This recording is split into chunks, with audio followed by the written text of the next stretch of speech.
Well, they can do a lot. I mean, the most obvious thing is to work with student groups and other organizations to bring conservative speakers to campus.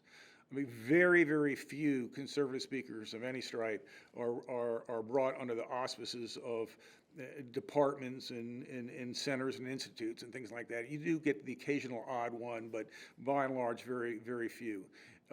So we have partnered with the Young Americans for Freedom and the Young Americans Foundation, and we kind of co-write with them, underwrite the expense of bringing conservatives to campus. I'd say our biggest, most highly visible conservatives was former Vice President Pence, and he attracted a really huge crowd. There was a huge hunger to hear him. It was like absolutely amazing.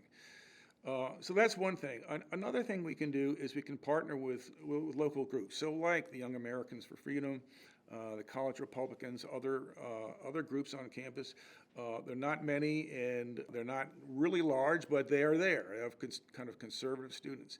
And they've always been, in the past, they've been really intimidated. They just kind of feel like the cultural environment is so antagonistic to what they believe and that they feel that they kind of self-censor, and they were very timid in the kinds of events they would organize or things they do. The difference is now that they have an alumni association that stands up for them, and we're willing to go to bat for them, and we're willing to raise a ruckus if they're badly treated. All of a sudden they go, oh, we're not alone. We're not isolated.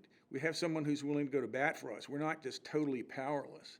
And so now what's happening, you're seeing there's kind of maybe an efflorescence. I mean, clearly, the students that are more moderate and conservative in sympathies are still maybe a relatively small plurality on the campus, but they're more willing to express themselves now than they were in the past. So I think that's something else that alumni groups can do.